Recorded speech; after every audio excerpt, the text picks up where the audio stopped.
What's up, guys? We're gonna go over the last minute full card predictions. This is the last minute full card predictions. We're gonna go over each and every single one of these fights, starting with the early prelims, ending with the main event. So we have, unfortunately, two weight misses. Of course, weight misses, but no cancellations. We still have all 14 fights. So we're going to be going over the props and what props we like on depending on which fighter we are choosing, and see if there's any pick flips. Obviously, the weight misses are Marian Santos. He came in at 147.5, and Bruno Ferreira missed weight by a lot. He came in at 189. So that's all right. I will take that into consideration a little bit, not too much, but we'll see. This is the first fight of the night out of 14, so we're going to favor the props on the fighter that I am choosing. So in this case, Santos, so the props would favor him. But in this case, in close fights like Moreno versus Tyra, we'll show props for both sides as well. So plus 215 for Muhammad Naimov, Marian Santos minus 260.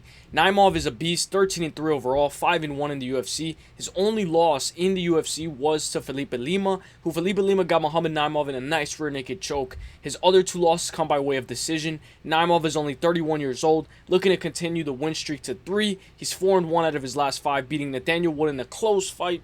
Arguably, you could say he could have went to Nathaniel Wood, Eric Silva, Con Olfley, and most recently he beat Bogdan Grad. He's a grappler. He's more of a minute winner rather than a moment winner. He's going to be matched up against Marian Santos. Santos brings the heat. He gets in your face. 16-1 overall. His only loss to Dan Argueta in LFA almost 4 years ago. He's now on a 4-fight win streak at 25 years old, beating Rafael Barboza, Con Olfley, Francis Marshall, and Sadiq Youssef. Honestly, I thought he arguably lost that fight against Francis Marshall, but on paper he won.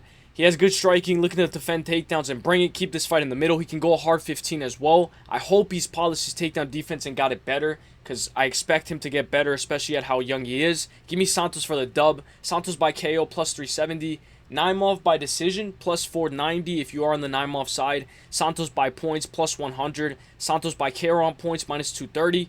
Over 2.5 minus 225. Will this fight go the distance? Yes, at a minus 186. So give me, guys, Santos money line. It did drop after he missed weight at a minus 260. Give me Santos by decision plus 100. Santos by KO on points minus 230. Over 2.5 minus 225, and this fight goes the distance. Yes, at a minus 186. Let's go, my guy Santos. Let's go. 738, 738. Now, this is a big height difference. Mansur Abdul-Malik minus 1,200. Antonio Trócoli plus 750. Here we go. Let's see if Mansur has improved since his last time out, because he did face adversity with Cody Brundage. 8-0-1 for Mansur, 28 years old, 100% finish rate, 7 wins by KO, 1 win by sub, 2-0 in the UFC, not including that no contest draw with Cody.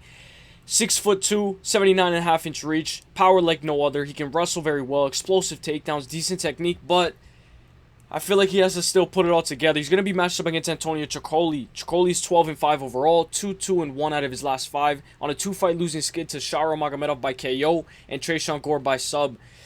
Surprisingly, he's taller and has longer reach than Mansur, so that's going to be a little bit tricky. 3 wins by KO, 5 wins by sub, and 4 wins by decision. Trócoli can strike, but if you get into his face, sometimes he decides to wrestle, so that'll be interesting how it looks here. Let's go over the props. Mansur by KO minus 250. Mansur by sub plus 700. Mansur by KO plus 105. Mansur by KO round 1 plus 105. Mansur by KO round 2 plus 470. Under 1.5 minus 200. Over 1.5 plus 156. And Mansur by KO or sub minus 425. So give me, guys, Mansur by KO. This one's, it's kind of chalky, but minus 250. I'll go Mansur by KO round 1 plus 105. And sprinkle Mansur by KO round 2 plus 470. And the under 1.5 minus 200. But he has gone the over 1.5 in the past before. So I like Mansur by KO or sub at a minus 425 as well. It's chalky, but I do think it's a nice parlay piece as well. So give me Mansur for the dub. I like round 1 or 2. That's what I like. So let's go Mansur. 843. Now this one's a good one. Ibo Aslan versus Iwo Baraniewski. This fight, I feel like we've been talking about this fight all week. Iwo is a beast. We saw him on Contender Series beat Muhammad Ali. He's a minus 186. Ibo Aslan plus 154. I say, how is Ibo still in the UFC? Aslan, I don't know, but Ibo Aslan is a one-trick pony in my eyes. He's 6-0 overall. When we look, Iwo, let's talk about Iwo first. Iwo is 6-0 overall, 100% finish rate, 4 KOs in the first, 2 subs in the first, both of those subs being armbar. But when we look at Ibo Aslan, he's a striker. He's a one-trick pony in my eyes.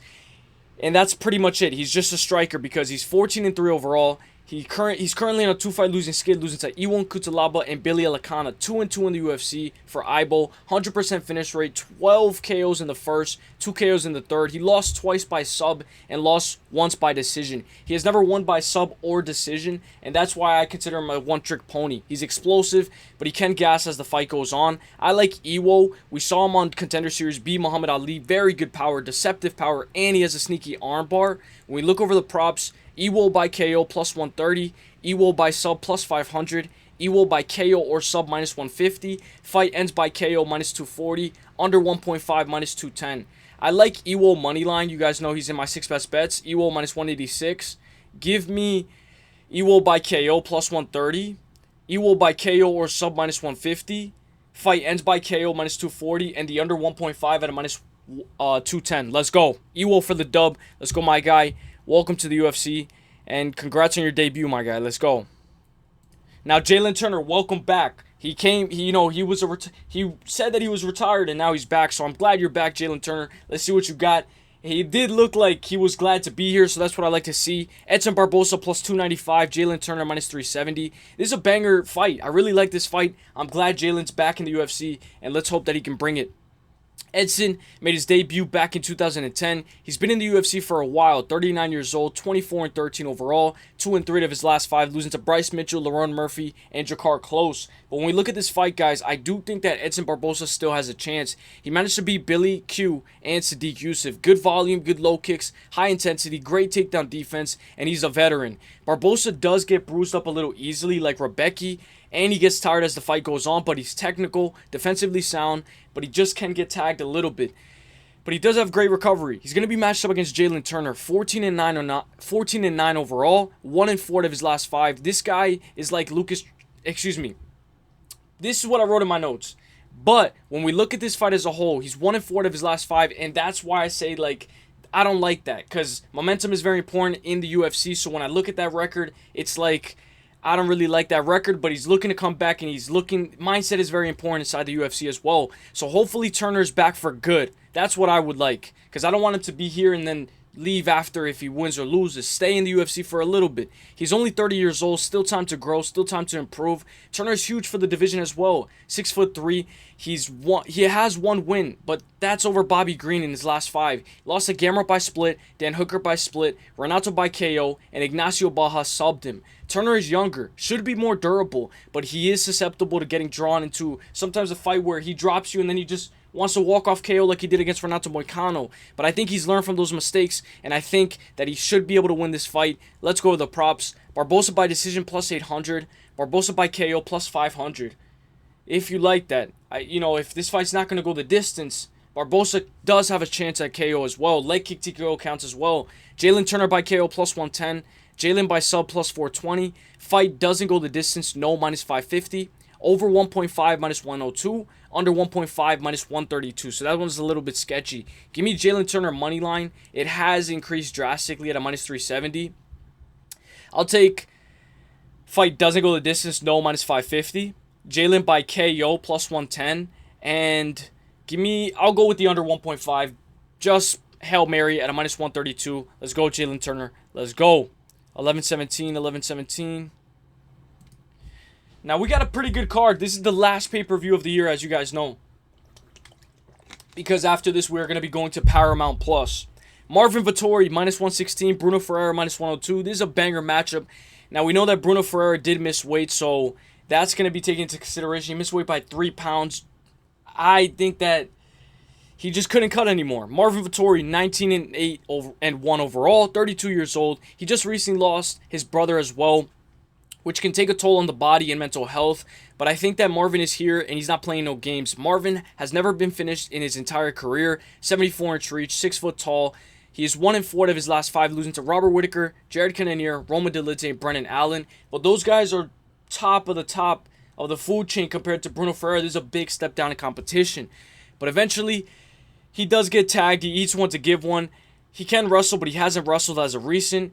He's going to be matched up against Brunno the Hulk Ferreira. We know Brunno missed by 3 pounds. Drastic weight miss. Brunno gets a chance to crack top 15. 14-2 overall. 4-1 out of his last 5. His only 2 losses are Nazim Raziboyev, who KO'd him, and Abus Magomedov, who subbed him with an arm triangle. Brunno's dangerous, deceptive power, durable as well. 5'10", 72-inch reach. But he does gas as the fight goes on. Brunno has a 100% finish rate, and he's never lost or won by decision. Finish or be finished fighter. 5-2 in the UFC. But he does have a wide variety of subs, armbar, triangle, rear naked choke. I would like Brunno to be a little bit patient at times and look for the shots, pick your shots, because I think that he can have success in the striking or in the grappling, but just slow it down so that you don't gas so hard. Let's go over the props. Marvin by points plus 160. Brunno by KO plus 260. Brunno by sub plus 900. Brunno by points plus 450. Brunno by KO or sub plus 175. Brunno by KO on points plus 120. And the over 2.5 at a minus 156. Guys, give me Brunno Ferreira. I'm gonna stick with my guns. Minus 102. We'll see though. If you like Marvin, take him by decision. He's definitely done it before. I'm gonna go Brunno by points plus 450. Give me Brunno by KO on points plus 120. And the over 2.5 at a minus 156. But I like Brunno money line. Let's not get too fancy. Let's go Brunno for the dub. And I like the over 2.5. I think it's pretty good as well. Nazim Sadykhov versus Ziam. Ziam minus 162. Nazim Sadykhov plus 132. This is such a great fight. I think that there's a lot of important lightweight fights on this card. The lightweight division is slowly changing little by little. Ziam recently had a passing, someone really close to him, his grandma, and that can spark a fire like we just talked about before inside you like no other. So Ziam, the smile killer, he lives up to his name. Very good at what he does. Technical, knees made out of petroleum jelly. The way he avoided Mike Davis' sub attempts was crazy. 17-4 overall. 6'1", huge, 75-inch reach, 7-2 in the UFC. He lost to Dan Mage and Terrance McKinney in the UFC. 5 wins by KO, 5 wins by sub, and 7 wins by decision. Very good volume, keeps it in the middle. He's kind of like a technical point fighter. Sets the rhythm like no other. Great management of distance and range. Excellent in the clinch as well. Elbows off the break. He's going to be matched up against Nazim Sadykhov, the GOAT. In my opinion, I'm biased. I will always mention that this ref that refed Nazim Sadykhov versus Nicholas Mota was one of the best examples of refing because he let that fight go. You know, if you were a ref and you stopped that fight early, you know, you don't know what could have actually happened, and that was a great example of perfect reffing. No early stoppage in that fight, letting the fight play out. Nazim is very fast and athletic, but he does get tagged, and he has been hurt multiple times. 11-1-1 overall. Nazim is only 31 years old. Brooklyn, New York. He has excellent fight IQ, composure, and he can keep it up with a very high pace and very great cardio and fight IQ. He almost lost his last fight against Nicholas Mota, ended up coming back and winning that fight. 8 wins by KO, 2 subs overall, and 1 win by decision. 4-0 in the UFC. Leg kicks will be a factor, volume, activity, full work, and I do think that wrestling exchanges are going to be important here. I'm going to go with Nazim Sadykhov, low confidence. I really like his money line at a plus 114, I believe, at a plus 132, so it's rising up a little bit. Plus 132. Ziam by KO, plus 700. Ziam by points, plus 110. Nazim by KO, plus 370. Nazim Sadykhov by KO on points, plus 155. Will this fight go the distance? Yes, minus 180. Over 2.5, minus 215.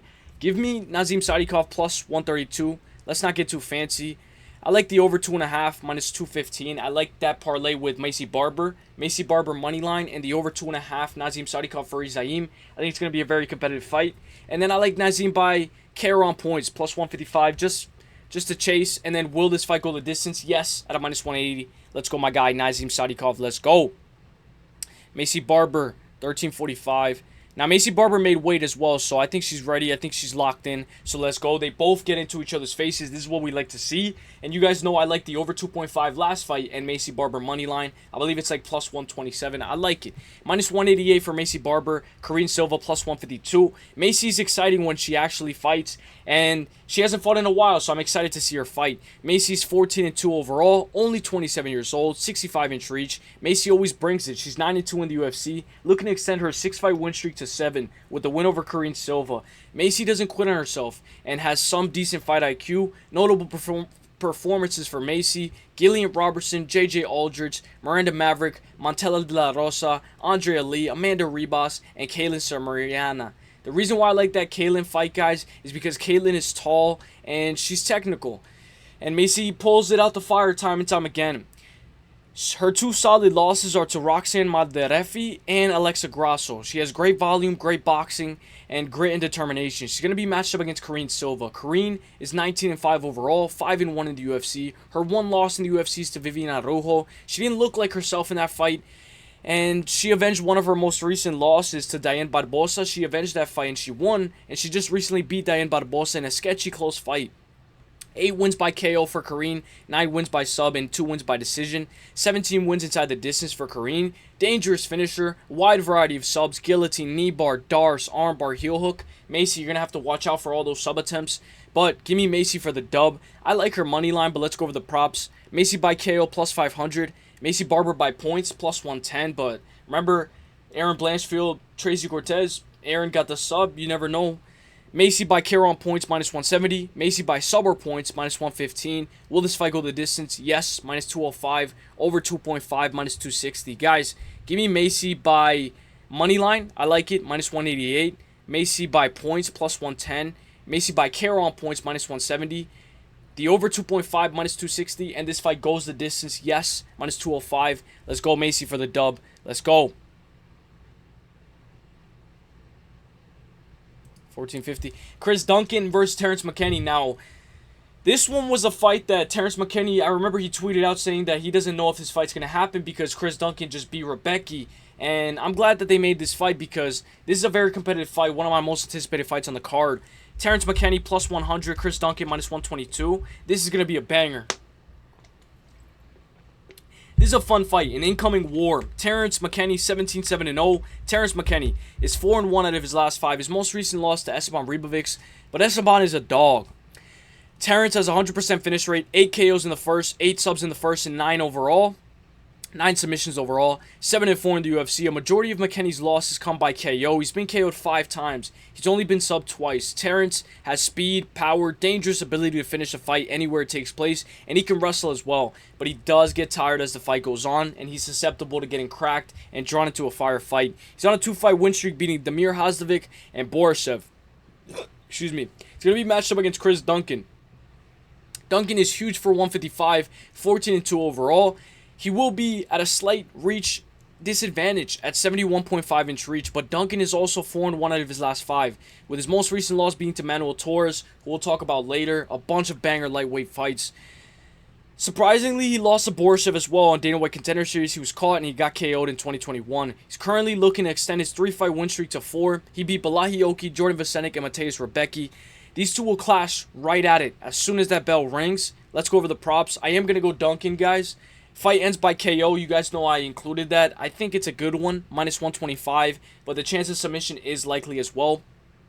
Fight ends by sub, plus 125. Duncan by KO, plus 230. Terrance by sub, plus 340. Terrance by KO, plus 280. Duncan by KO or sub, minus 110. Terrance by KO or sub, plus 105. Over 0.5. Now this is crazy because you don't see the over 0.5 a lot. Over 0.5, minus 240. Under 0.5, plus 186. Now, the 0.5 is 2 minutes and 50 seconds. Excuse me, 2 minutes and 30 seconds into the round. So, halfway. So, does it go halfway before the round or halfway after? Now, that's a tricky one. I don't like playing with those. Give me Chris Duncan. The line switched drastically. It dropped drastically. It's almost a pick'em. So, why do we have to get fancy? Give me Duncan money line, minus 122. I'm going to go, if you guys like to get fancy, fight ends by KO, minus 125. Give me Duncan by KO plus 230. Duncan by KO or sub minus 110. I'll go with the over 0.5 minus 240. Just for the hell of it. Let's go Chris Duncan for the dub. I like his money line. I like that the best. 1605. Let's go. Alright. Now this is a banger. Grant Dawson versus Manuel Torres. This is a very important fight for the lightweight division. Grant Dawson minus 225. Manuel Torres plus 180. Very interesting fight. May the best man win. Grant Dawson, 23-2-1 overall. Looking to continue his 3-fight win streak to 4. He's a great wrestler, great control, great pop shots if needed, and he can go a hard 15. He can be cracked, but once he gets the game, once he gets it to the mat, it's where he wants it. It's in his realm. 4-1 out of his last 5, 31 years old. And if he hadn't lost to Bobby Green, he'd be way more ahead. His most recent loss to Bobby Green, he got caught bad. Dawson will be at a slight reach disadvantage at a 72-inch reach. Trains at American Top Team. He does train with Chris Duncan, I believe. 5 wins by KO, 13 wins by sub, and 5 wins by decision. 11-1 in the UFC. He has a wide variety of subs, rear naked, a sneaky triangle as well. He's going to be matched up against Manuel Torres. Now, Torres is tall for the division. You know, there were photos recently showing Manuel Torres a little bit more cut. Now he's not as cut, but I'm going to take Manuel Torres. I do think that he should be able to win this fight. He is 16-3 overall, 30 years old, a dangerous fighter, 4-1 out of his last 5. His most recent loss being a KO loss to Ignacio. Ignacio was very technical and he did counter him. I'm going to say that Torres learned from that fight and his takedown defense should be on point. 8 KOs in the first, 7 subs in the first, and 1 win by decision. Manuel Torres has been KO'd once and subbed twice. He is susceptible to getting subbed. Torres needs his takedown defense to be on point, and if you get taken down, stay composed and work your way up. Scoot against the cage, use the cage to get up. Give me Manuel Torres. Let's go over the props. Manuel Torres by KO plus 290. Torres by sub plus 1,100. Dawson by decision plus 450 if you are on the Dawson side. Dawson by sub plus 155. Torres by KO or sub plus 200. Over 1.5 plus 100. Under 1.5 minus 128. Fight ends by sub plus 115. Guys, give me Manuel Torres money line. I'm not going to get too fancy at a plus 180. I'll go Torres by KO plus 290. Give me the under 1.5 minus 122. I like fight ends by sub plus 115. And I like Torres by KO or sub plus 200. Let's go Manuel Torres for the dub. Let's go my guy. Let's go. 17.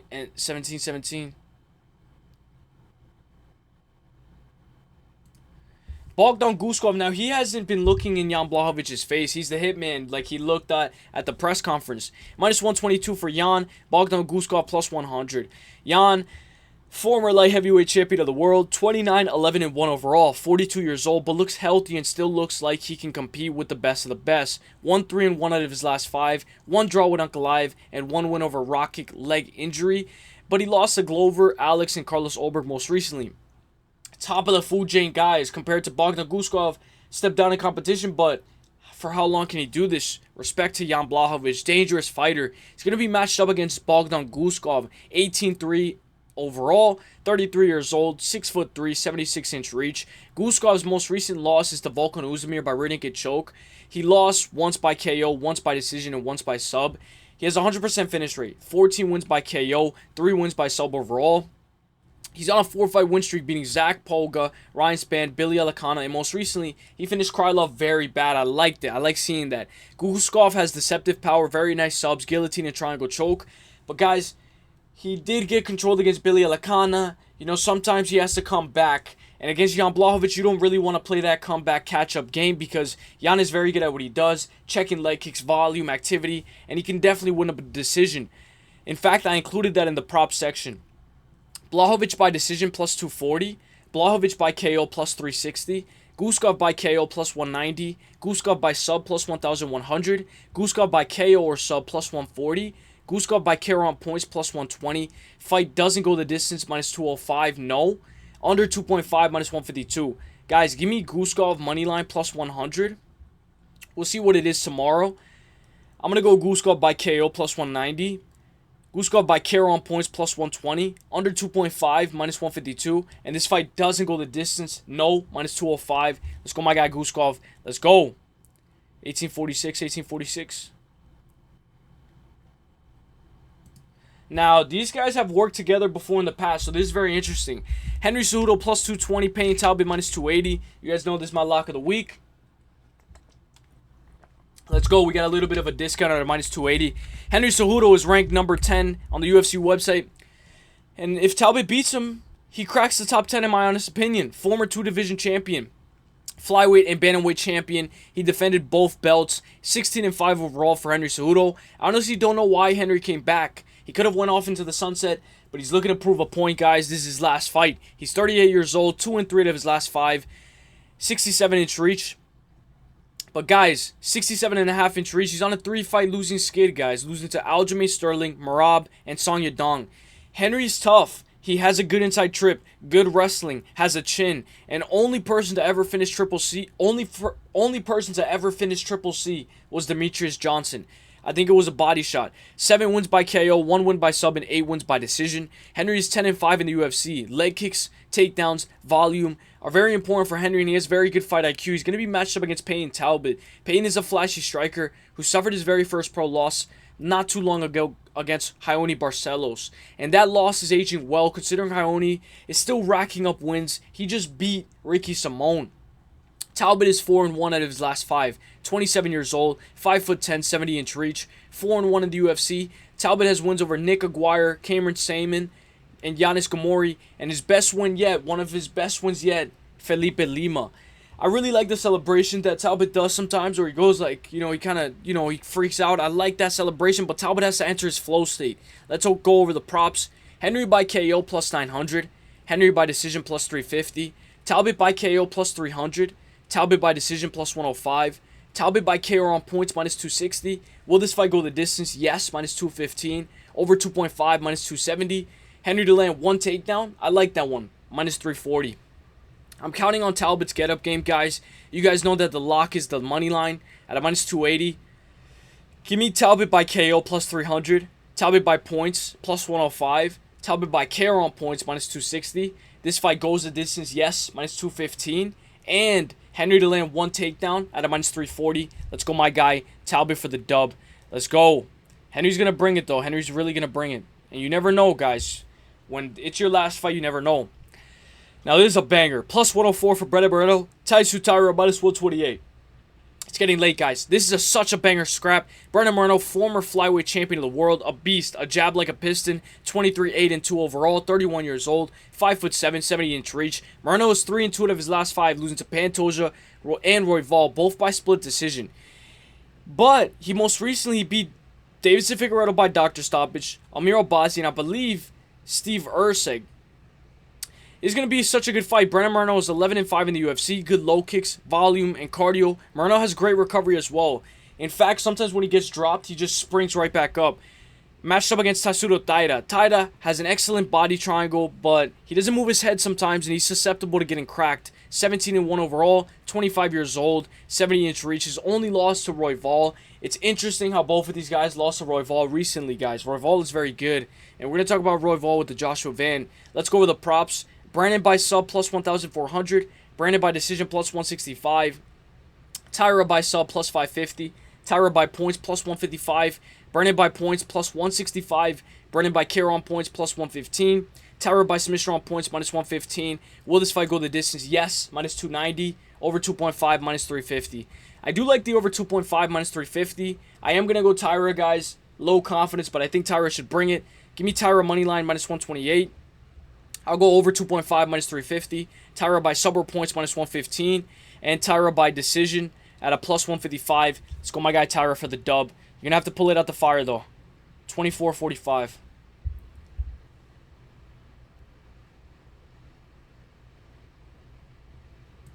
Now, this is such a banger fight, guys. Pantoja versus Royval. Alexandre Pantoja versus Joshua Van. Joshua Van plus 198. Alexandre Pantoja minus 250. This is the first guy born in the 2000s getting a title shot. This is very good, guys. Only 24 and fighting for UFC gold. He's breaking records, guys. Pantoja is the flyweight champion of the world. Very consistent and very dominant. We know his training partner is Haraguchi, and Haraguchi looked absolutely amazing against Tagir.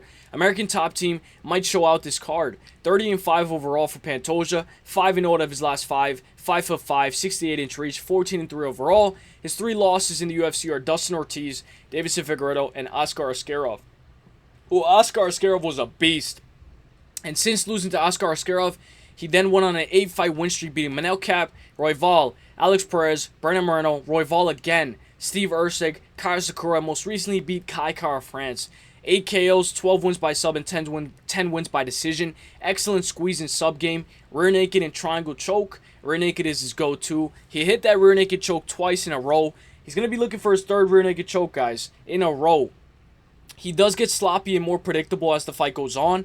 And if you touch up his body, guys, and you have great footwork like Steve Erceg, you can bring the fight to him. Joshua Van is he's going to be matched up against Joshua Van, a monster, very dangerous, crisp boxing, excellent footwork, 15-2 overall. His only 2 losses come by way of finish. Devin Jackson by rear naked choke at Fury FC 55, and he lost to Charles Johnson in a fight where he was winning. 8-1 in the UFC for Joshua Van. He's on a 5-fight win streak, beating Edgar Chairez, Cody Durden, Ray Susira, Bruno Silva, and Brennan Royval. Van is a very high-level kickboxer, very good volume, counter strikes, and he can adjust very well in between rounds. Like he did against Royval, he started stomping on that knee and disrupting Royval's rhythm. Guys, let's go over the props, guys. This is going to be a very good fight. Pantoja by KO plus 850. Pantoja by sub plus 150. Pantoja by decision plus 290. Joshua Van by KO plus 500. Van by points plus 450. Pantoja by KO or sub plus 100. Pantoja by submission on points minus 180. Will this fight go the distance? No, minus 172. Over 3.5 minus 122. Sketchy. Pantoja to get 1 takedown minus 650. Pantoja by sub rounds 1, 2, or 3 plus 230. Pantoja by sub rounds 2, 3, 4 plus 310. Pantoja by sub rounds 3, 4, 5 plus 420. 1 knockdown in the fight. Interesting. Plus 110.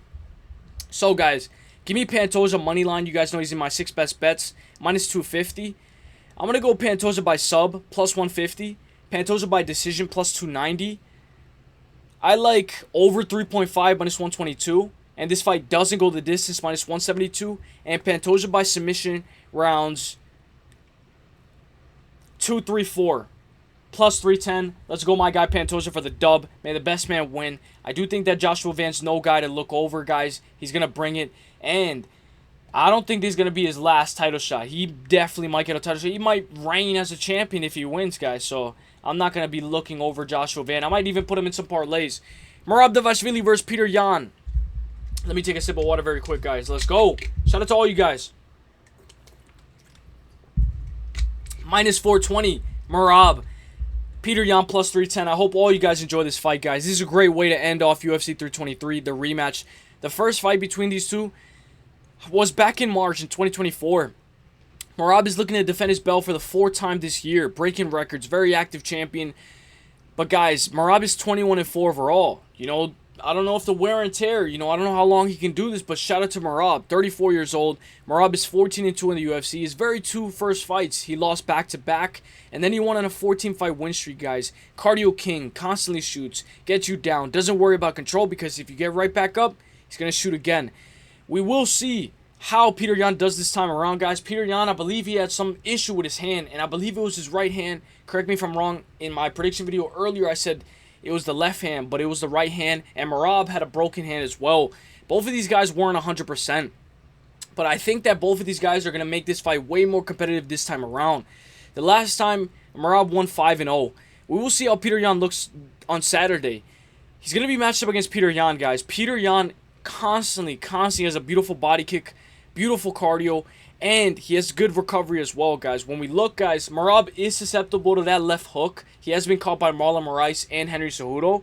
But I think you're not going to catch him with one shot. You got to accumulate and combo and mix it up and even shoot on Merab as well. There is no blueprint to beat Merab. It's crazy. This guy's a monster, guys. We're going to look at Peter Yan. Peter Yan defended a lot of takedowns his last time out. Merab shot 49 times. And he got 11 takedowns. Peter Yan did pretty good. He managed to defend a lot of takedowns. But Peter Yan was tired by the time they got to strike. And then he got taken down again. Peter Yan was once on a 3-fight losing skid, losing to Aljo, Sean O'Malley, and Merab. But he bounced back and he's now on a 3-fight win streak, beating Song Yadong. Marcus McGee and Peter Yan. Song Yadong, Figgy, and Marcus McGee. Peter Yan is only 32 years old. He still has time to grow. Former bantamweight champion of the world. Good low kicks. Great management of range. Beautiful entries and exits. I love Peter Yan's trips, his crazy sweeps, and his takedowns. Peter Yan has 7 wins by KO, 1 win by sub, and 11 wins by decision. Merab constantly shoots, and he's going to keep on shooting. You're not going to be able to time it up with a knee. You're going to have to set it up, touch up the body, work the body, set up the high kick, go up high. You got to go deep to the body, inside trip, collar tie, knees to the body, cage control, work, invest the body, because Merab is not going to slow down, and we have to go at his gas tank if you're on Peter Yan's side. Let's go over the props, guys. I am going to go Merab, guys. I can see Peter Yan blasting that body kick, And I could see Peter Yan winning 2 rounds out of the 3, being 2-2 heading into the 5th. And Merab has to pull it out the fire. May the best man win, but I am going to go with Merab, guys. Let's go over the props. Peter Yan by KO plus 950. Yan by points plus 500. Merab by sub plus 900. Merab by KO plus 800. Merab by decision minus 185. It did drop down. Merab by KO on points minus 280. Merab by sub or points minus 270. Will this fight go the distance? Yes, minus 370. Over 4.5 minus 410. Both of these fighters to land over 75 significant strikes plus 130. So I included that one because I haven't, we've never done that before. So, I might pick that one. Peter Yan by KO rounds 3, 4, 5 plus 2,200. Merab to land 8 takedowns. Gosh, 8 takedowns minus 125. Has there ever been a total for a fighter to land 8 takedowns minus 125? Merab to land 1 takedown minus 5,000. Merab by sub rounds 1, 2, or 3 plus 1,400. Merab by sub rounds 3, 4, 5 plus 1,800. Peter Yan to land 1 takedown minus 125. Guys, so I do like that Peter Yan one. But guys, give me Merab money line. I know it's chalky, minus 420. I'm going to go with Merab by decision, minus 185. Merab by KO on points, minus 280. This fight goes the distance, yes, minus 370. Both fighters to land over 75 significant strikes, plus 130. Risky, but we'll take it. And then give me Peter Yan to land 1 takedown, minus 125. Merab to land 8 takedowns, minus 125.